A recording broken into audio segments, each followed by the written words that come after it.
국민 여러분 안녕하셨습니까? 인도 태평양 전략연구원의 최소영입니다. 자, 오늘도 변함없이 저희와 함께 동행해주고 계시는 국민 여러분, 동포 여러분 한 분 한 분께 감사의 인사를 전해드립니다. 제가 커뮤니티에 신비한 측백나무 오일, 측백나무 기름의 효과 효능에 대해서 지금 제가 이렇게 등재를 해놨는데요.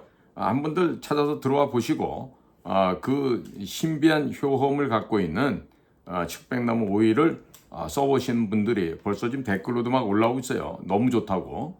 그러니까 그 질환이 있거나 해당되는 사항이 있으신 분들은 아마 좀 구입을 해서 써보시면 좋은 경험을 하실 수 있겠습니다. 자, 오늘은요, 제가 이 인류 역사상 족적을 남긴 위대한 인물도 많고 하는데, 오늘은 한 쓰레기보다도 못한 양아치의 말로를 한번 좀 말씀을 드려보고자 합니다.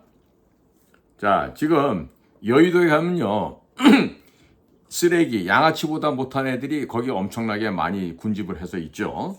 또 그걸 해보겠다고 또 3,000명이나 되는 애들이 보좌관이다, 비서관이다, 뭐 이런 자리로 그 옆에서 기웃거리고 살아가고 있는 소위 말해서 쓰레기 하치장, 난지도보다도 더 크고 추악한 냄새가 많은 쓰레기 하치장이 바로 여의도입니다.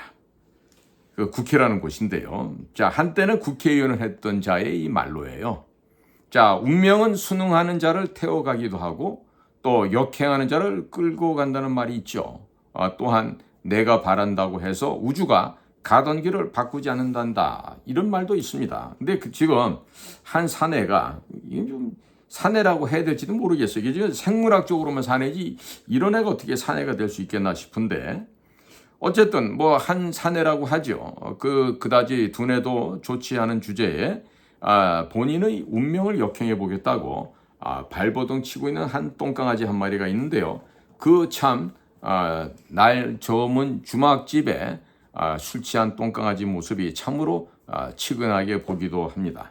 자, 그 치근한 똥강아지는 다름이 아닌 경기도에서 부시장, 경기도 평화부도지사 아니었나요? 이걸 담당했던 그 이화영인데요.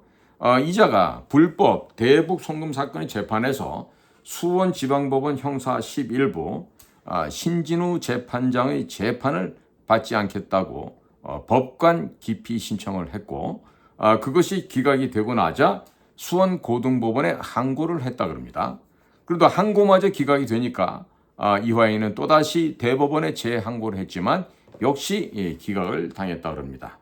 그리하여 이화영은 70여일간 재판을 지연시킬 수는 있었지만은 마침내 신진우 재판장의 재판을 받게 되었다 합니다. 신진우 재판장은 그에게 징역 9년 6월의 중형을 선고했습니다. 그러나 위 판결에서 이화영이 이재명과 공모하여 북한에 대한 스마트팜 사업비 500만 달러와 이재명의 방북경비 300만 달러 등 합계 800만 달러를 주라고 한 제3자 뇌물수수 부분은 포함되지 아니한 상태입니다. 위에서 말씀드린 800만 달러, 당시 환율로 110억 원 정도 되는데 이 800만 달러를 쌍방울의 회장 김성태로부터 실제로 받은 자는 북한입니다. 제3자이죠. 하지만 김성태로 하여금 그 돈을 주도록 회유한 자는 이재명과 이화영이므로 법적으로는 이재명과 이화영이 위 돈, 뇌물을 직접 받은 것과 같은 것으로 평가가 됩니다. 따라서 이재명과 이화영에게는 제3자 뇌물 수수죄가 성립된다 하겠습니다. 그 밖에도 이재명에게는 외국한 관리법 위반죄와 남북교류협력에 관한 법률 위반죄가 성립한다고 보고 있고 검찰은 수원지방법원에 위 재판과 별도로 이재명, 이화영의 공모에 의한 제3자 뇌물 수수죄와 이재명에 대한 외국한 관리법 위반죄 그리고 남북교류협력에 관한 법률 위반죄로 기소한 바가 있습니다. 제3자 뇌물수수죄는 일반의 뇌물수수죄와는 법정형이 똑같습니다. 뇌물수수죄의 경우 수수한 돈이 1억 원을 넘으면 10년 이상의 징역에 처하게 되어 있습니다. 이재명과 이화영의 수수액은 110억 원이므로 적어도 그들에게는 그것만 한다 하더라도 징역 20년 이상의 형에 처해질 것으로 보여지고 있습니다. 다 알고 계시다시피 신진우 재판장은 피고인에 대한 선고 형량이 높고 법정 구속을 잘 시키는 재판장으로 유명합니다. 그는 전 성남시장 은수미, 전 성남시 의회 의장 최윤길, 대장동 민간사업자 김만배 등에 대하여 예외 없이 중형을 선고하면서 가차없이 그들을 법정 구속하지 않았겠습니까? 그리하여 이재명은 신진우 재판장이 무서워서 위 사건을 서울중앙지방법원 형사 33부에서 재판 중인 대장동 등 비리 사건과 병합 심리해달라고 소위 토지 관할 병합 신청을 하였다가 대법원 형사 1부에서 기각된 바 있습니다. 도둑놈이 죄 짓고 도망가려다가 막다른 골목에서 형사에게 뒷덜미를 잡힌 꼴이 되고 만 것입니다.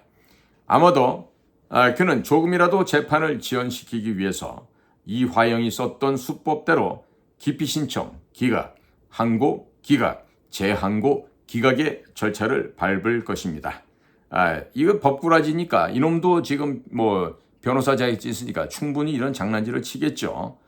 그러나 그것이 재명에게는 별 도움이 되지 않을 것 같습니다. 신진우 재판장은 그런 절차가 끝나면 일주일에 2, 3회 공판기를 열어 집중 심리하여 조기에 판결을 선고할 것으로 전망되고 있기 때문입니다.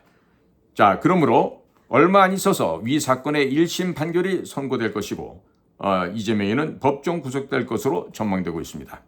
원래 신진우 판사는 수원지방법원에 2년간 근무했으므로 지난 2월 수원지방법원을 떠나게 되어 있었습니다. 그런데 이화영이라는 자가 신진우 재판장에 대해서 기피 신청 항고, 재항고 등의 무리한 절차를 진행시키면서 신진우 판사의 재판을 피하려 하자 대법원장에게 신진우 판사는 내가 위 사건의 결말을 짓고 수원지방법원을 떠나겠다라고 신청했단 말이 있습니다. 그러자 대법원장은 그의 뜻대로 하도록 조치했다고 합니다. 또한 수원지방법원 형사부는 15개의 부가 있는데 이재명 등에 대한 제3자 뇌물수수 등 사건을 어느 부에 배당시킬 것인가 컴퓨터로 추첨한 결과 공교롭게도 신진우 재판장에게 배당되었다는 것입니다.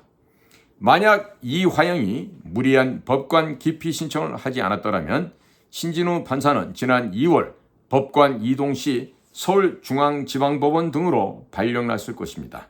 그랬더라면 이재명이 신진우의 재판을 받지 않을 수 있었을 것이기도 합니다. 또한 컴퓨터 추첨에서 신진우가 아닌 다른 재판장에게 배당되었더라면 이재명은 신진우 판사의 재판을 받지 않을 수도 있었을 것입니다. 사실 이화영의 위 법관 기피 신청도 이재명의 뜻에 의한 것이었을 가능성이 아주 높습니다. 이재명은 신진우 판사의 재판을 받지 않으려고 이화영에게 대해서 기피 신청을 하도록 시켰고 그로 인해 신진우가 수원지방법원에 남게 되었으며 또한 수원지방법원의 형사부가 15개나 됨에도 불구하고 이재명의 사건이 컴퓨터에 의해 신진우에게 배당된 것은 이재명에게 철퇴를 가하라는 신의 뜻이라 해야 하겠습니다.